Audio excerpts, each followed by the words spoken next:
Engineer Rashid साहब, मेरा आपसे एक सवाल है, क्या आप मुझे इस सवाल का जवाब दे सकते हैं? जब आप लोकसभा के इलेक्शंस में पार्टिसिपेट कर रहे थे तो उस समय में आपकी कैंपेनिंग थी और आपके बेटे जो हैं इब्रार रशीद, वो कह रहे थे कि तिहाड़ का बदला वोट से, जेल का बदला वोट से, और इवन कि आपके बेटे ने ये भी कहा कि जब मेरा फादर इंजीनियर रशीद इक़्तिदार में आएगा तो जो पॉलिटिकल प्रिजनर्स हैं, जो जेलों के अंदर बंद हैं, उन्हें रिहा किया जाएगा या उनकी रिहाई के लिए वो लड़ाई लड़ेंगे।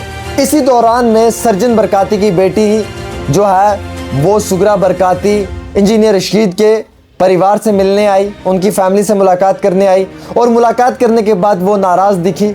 उसने मीडिया में आके जो है वो काफ़ी ज़्यादा नाराज़गी का इजहार किया। जो इंजीनियर रशीद ये कहता है, जिसका मंशूर ये कहता है, जिसका मैनिफेस्टो ये कहता है कि पॉलिटिकल प्रिजनर्स की लड़ाई लड़ी जाएगी, जिसका मंशूर और मैनिफेस्टो ये कहता है कि जो कैदी है उसे रिहा करने के लिए आवाज़ उठाई जाएगी, तो फिर सुगरा बरकाती के फादर सर्जन बरकाती के लिए आपको आवाज़ उठानी थी। आपने आवाज़ तो नहीं उठाई, खैर वो एक अलग बात है, लेकिन उल्टा आपने अपने उम्मीदवार की वहां पे बीरवा में जाके कैंपेनिंग की और सुगरा बरकाती के फादर सर्जन बरकाती के खिलाफ। तो आपका मैनिफेस्टो कहां पे ये गवाही दे रहा है कि जो आपने कहा था वो सच है? आप मुझे इस बात का जवाब दें, पहली बात। सेकंड वन थिंग कि सुगरा बरकाती इस इलेक्शन में अपने फादर की रिहाई की मांग कर रही है। उनके फादर को बुक किया गया है, वो किस बुनियाद पे बुक हुए हैं वो आप सब लोग जानते हैं, मुझसे बेहतर जानते हैं, मैं उसके ऊपर डिटेल में नहीं जाना चाहूँगा।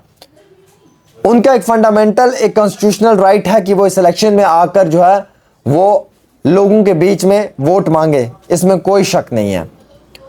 सवाल यह है कि इंजीनियर रशीद कहते हैं कि जनाब हम उन लोगों के साथ हैं जिन लोगों पे जुल्म हुआ है। सर्जन बरकाती की बेटी कह रही है कि मेरे बाबा जो हैं वो जेल में हैं और हम बच्चे इस वक्त यतीम हैं, हमारा अल्लाह के सिवा कोई नहीं है। तो क्या इंजीनियर रशीद को जो है वो पहले बीरवा में अपने उम्मीदवार की मदद करनी थी या सर्जन बरकाती की बेटी सुगरा बरकाती की मदद करनी थी? क्योंकि वो बेटी थी, एक बेटी चलकर उनके घर पे आई थी, तो शायद एक बेटी की मदद करना बहुत ज़रूरी हो सकता था। क्या उन्होंने वो चीज़ की या नहीं की है? तीसरी बात सबसे इंपॉर्टेंट यह है कि इलेक्शन कभी भी इमोशन पे नहीं होता है, इलेक्शन हमेशा डेवलपमेंट के मुद्दों पे होता है। मैं कल को जेल में चला जाऊं अपने गलत कामों की वजह से, अपने गलत कारोबार की वजह से, अपने मुल्क मुखालिफ एक्टिविटीज़ की वजह से, और फिर मेरा भाई आए और वो कहे कि आमिर सुहेल जो है वो जेल में गया, आप लोगों के लिए आप उसे वोट दो, उसे जिता कर इक़्तिदार में लाओ और वो आप लोगों की लड़ाई लड़ेगा। इवन कि आप लोगों को ये मालूम ही नहीं है कि मैं जेल में इसलिए गया हूं क्योंकि मेरे अपने गलत काम थे, मैं जेल में इसलिए गया हूं क्योंकि मैं लोगों के हक की कम बात करता था और अपने मुनाफे की ज़्यादा बात करता था। तो मेरा लोगों से वोट मांगना नहीं बनता है, मेरा लोगों से तब वोट मांगना बनता है कि जब मैं लोगों के हक और इंसाफ की लड़ाई लड़ते लड़ते जो है वो जेल में चला जाऊं, तो फिर मैं मांग सकता हूं। मैं यहाँ पे देख रहा हूँ कि कोई भी शख्स गलत काम करके गया है, मुल्क मुखालिफ एक्टिविटीज़ में गया है, अनलॉफुल एक्टिविटीज़ में गया हुआ है, देश के खिलाफ एक्टिविटीज़ में गया हुआ है, आज उसकी रिहाई के लिए वोट की डिमांड की जा रही है।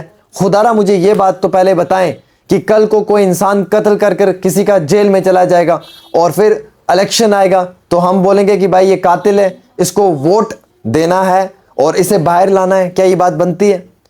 इलेक्शन कभी इमोशंस पे नहीं होता है, इलेक्शन हमेशा डेवलपमेंट पे होता है, हेल्थ केयर पे होता है, रूरल इंफ्रास्ट्रक्चर पे होता है, एजुकेशन पे होता है, यूनिवर्सिटीज़ पे होता है, कॉलेजेस पे होता है, हॉस्पिटल्स पे होता है, रोड्स पे होता है, इलेक्ट्रिसिटी पे होता है, वाटर सप्लाई पे होता है, एम्प्लॉयमेंट पे होता है, इंश्योरेंस पैकेज पे होता है, इन चीज़ों पे होता है।